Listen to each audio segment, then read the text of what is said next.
Welcome back to Gas Grasser Ass 007 Gaming. This is an interesting battle. My opponent here is Yo31. And the reason I say it's an interesting battle is because he was a level 10 silver, and at the time I think I was like a level 4 or 5 bronze, which led to him being overly overconfident, pretty much. Go over the army makeup here. Got a unit of bow samurai, unit of foot samurai, unit of Yariash, 2 units of Yariashigaru, 1 unit of lone sword Ashigaru, 1 unit of sword attendants, 1 unit of thunder or Yari cavalry, 1 unit of bow cavalry. He has samurai hero, horse fire, imperial guard cavalry, general's bodyguard, and spear levy. And the reason I say he's overconfident is, one, I bring up my bow to kind of shoot at him. They get a couple shots off, but I didn't realize that these were gun units at the time, so they get pretty much destroyed.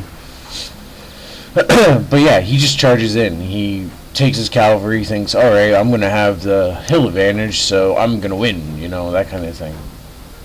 This guy, just to me, seemed very overconfident and thought for 100% that he was going to win, so he didn't care how he played the battle, he was just going to do it. Our men are running from the battlefield. Shameful display. I slowly move up my cavalry here to kind of hide him until the last minute, so I charge. Then I charge. He gets 1 shot off, which takes out like a good portion, probably like 10 or 20 of my guys. But I get to him with my Yari Cav, and I actually do a pretty good number on his Imperial Guard Cavalry. Which he runs away, and then, which takes the advantage he had away actually, because then I charge into his other, his bodyguard, which is another gun unit, and now he has no gun units behind to kind of shoot into my guys, but then my guys do rout. And then he decides to even be more cocky and bring in his guys closer to my archers, which then my archers just start unloading on him. And I stay in the trees the whole time. I know he has those gun units, so there's no point in me trying to charge up the hill and charge him. So what I'm basically doing is enticing him to come towards me, and when I see I have the strategic advantage, I'll charge out. And my guys are just basically unloading arrows on him.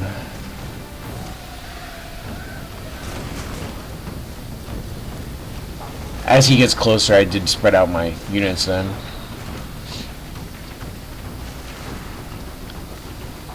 I mean, these guys do have a ridiculous amount of hit points, but I mean, I'm going to let my archers there until they're either running or dead to do as much hit point damage as possible. Let's check out this guy's army. These guys are creepy looking. And then he eventually loses. His Imperial Guard Cavalry eventually loses its morale and takes off. He's like, screw this shit. I'm not doing that. And then my archers just keep firing. I mean, for me, this is where I had to utilize my archers. This is mostly an archer battle, and it's going to be that way until I see fit.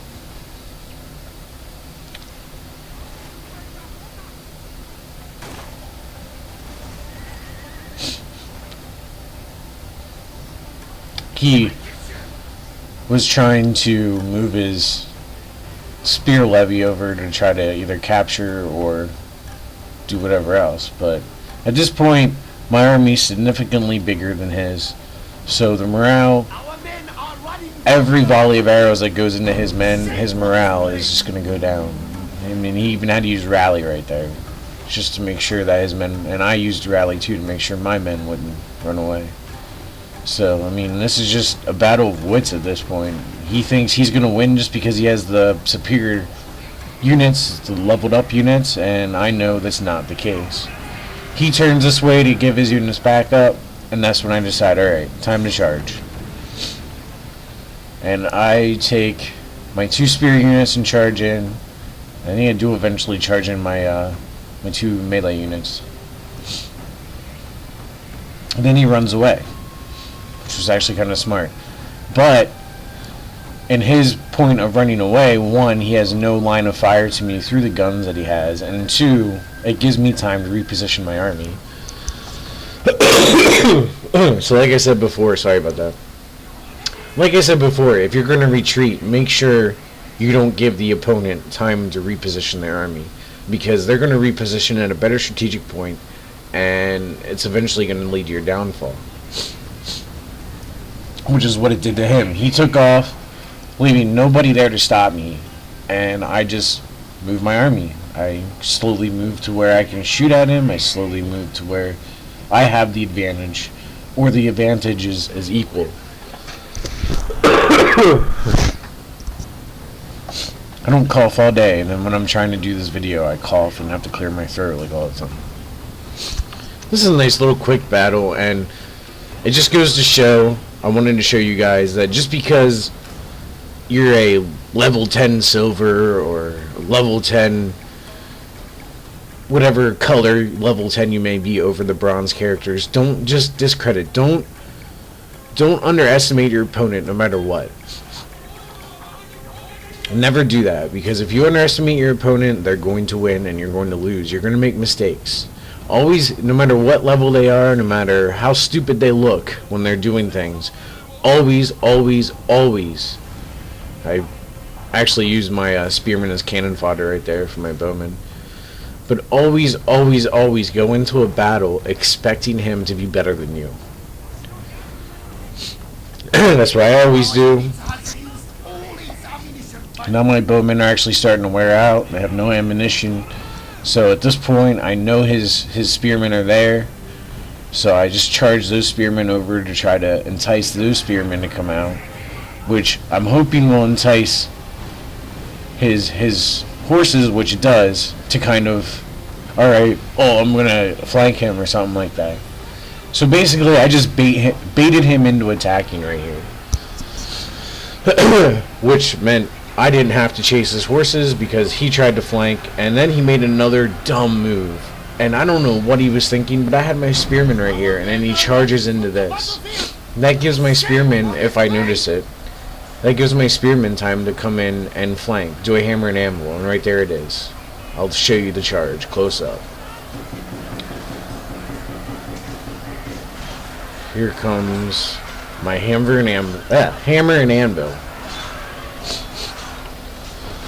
Oh no, wait, no, I charge his horses because he wasn't paying attention. And he notices at the last minute, but the last minute is the last minute. Half his guys get caught into it, so his other guys turn back around to try to, you know. Then he eventually does get away. I chase these units. Or no. I actually lose that battle.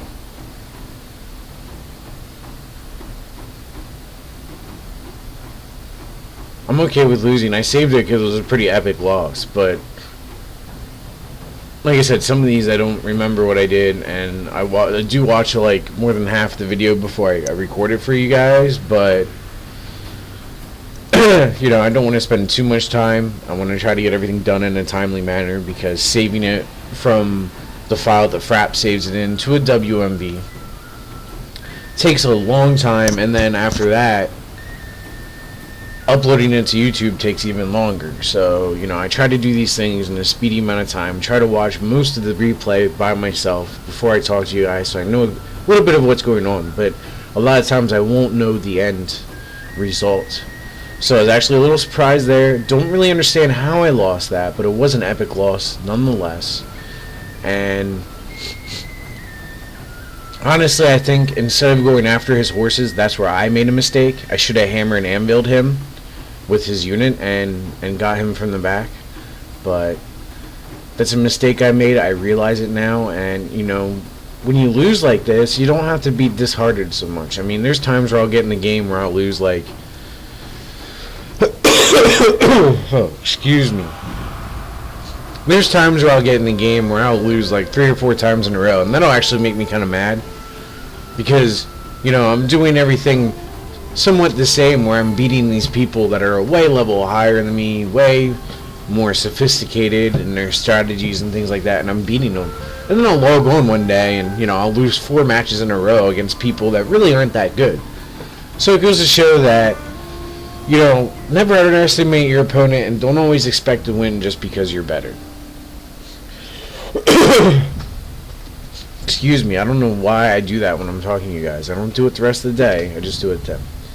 But anyway, I deployed 810, took 460 losses, killed 98. He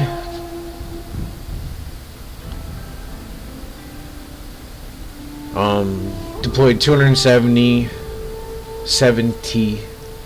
losses of 122 and killed 460. The reason I was looking at that weird because I thought this was his losses or kills, and I lost 460, and I'm like, okay, why does it say he killed 122? Whatever happened to 300 and something men he killed? But I misread that. Let's check out the unit statistics like I do. I never see any other commentary people do this, so I like to do it just to give you guys like a Call of Duty-esque competitive-esque like video. My highest kill for the units of the day were Foot Samurai with 33 kills. They lost 39 men and deployed 45. His highest was 131 of his Samurai hero, and I think that's pretty much what won the match for him. If you didn't have that Samurai hero, I think I would have won hands down. But anyway, with 269 experience, they deployed 30, took a loss of 28. This is my video for today. The video lasted 8 minutes and 9 seconds, with my rambling is probably more like 10. But this is my Shogun 2 video for today, and I can't wait to see you guys on my next Shogun 2 Total War video. I'm actually making a little bit of a dent on my replays for Shogun 2 Total War. I still got about 40 odd some replays left, so stick with me. Once I get all those or most of those replays out of the way, I will be doing some live Shogun 2 battles. I don't have a good enough graphics card yet to do replays with fraps and things like that with Rome 2, but as soon as I get my tax return, the first thing I'm buying is oh, excuse me. The first thing I'm buying is a new graphics card. I got some overtime in my job this week, so when I get paid on Thursday, I do want to see if I have enough money to either get a webcam, hard drive, or headset, a new headset. Webcam is probably going to be my main priority because I do want to start doing regular blogs about gaming and things like that. So I do want to try to get a webcam, which is going to be run me like $50-60 for a HD webcam that I can put on the top of my monitor. But and when I do, you guys keep reminding me, because when I do get my graphics card and I do get my hard drive and I do get all that new stuff that I do want to get, I will put my specs in my channel description. I will have what kind of monitor I have, what kind of keyboard I have, what kind of mouse I have, and everything possible that's in my tower. I haven't messed with my tower in a very long time, so I don't know the motherboard and things like that other than it. But the guy that helped me build it and I bought it from, my friend that owns a computer shop, he knows everything that's in this thing. So when I go to get that new video card, I want to get my computer cleaned and stuff like that, get a professional cleaning done, and I want him to go through and make sure there's no viruses on my computer. I do have a virus protection, but any gamer knows that some of those viruses can actually sneak past your virus protection, and if they get in the computer, the only way to actually get rid of those viruses is by doing the source files. Excuse me. Is by getting the source files and deleting the source files. And sometimes they're really tricky with the source files as to where they put them. So they're not always where you expect them to be. So anytime I encounter problems like I have with this back vault security thing, that has been on my computer, not supposed to be there. I never installed it. So I want him to look at it and make sure, and I'm pretty sure some of my performance issues are because of that back vault security thing, because he did say it is a virus going around. So when I get my video card and all that stuff, I'm going to take my tower in, so there will be like a week where I won't put any videos up because it's going to be at a shop getting a new video card installed, cleaned, and stuff like that. I could do all that myself, but I figure if I'm buying the new video card and I do want him to clean it and I do want him to go through my computer, I might as well buy the video card and everything all at the same time so he can just throw it all in and I don't have to deal with it. Because like I said, I am pretty busy. I work, spend time with my girlfriend, and I'm doing this. So between all three of those things, I have like 3 full-time jobs. And, you know, I'm trying to balance all of it, and I don't really have time to open up my computer, put all my parts in that I need, and go through it and stuff like that. So, bear with me. There will be some live commentary of Shogun eventually, probably within the next couple weeks here, once I do a bigger dent on my replay videos, because I do want to try to get them all. They've been on there for a while, and I just want to get them off my computer and put them up on YouTube. So I still have the replays, but they're not taking space up on my computer. But thank you for listening to that little rant to explain a little bit of what my channel is going to be in the coming months here, and the more upgrades and things I'm going to be getting, and the new headset. Hopefully we'll have a better mic, which I'm thinking about actually getting a headset without a mic and actually buying a mic that actually sits on your desk and you know, because I know those are higher quality, and it'll be nicer because when I do my webcam videos I can get the higher quality audio without looking like an idiot with the big headphone on my head. But you know, that's something within a price range. If I feel like the headset with a mic is more my price range than getting just a gaming headset and a separate mic, then I'll probably just get the headset and deal with looking like an idiot for the time being. But thank you for watching my Shogun 2 Total War video. I do believe this is my 7th battle, and I will see you on my next Total War Shogun 2 replay. Thank you for watching. Subscribe, rate, comment. And this is Gasgrasser Ass 007 signing out. Have a good day. Until next time.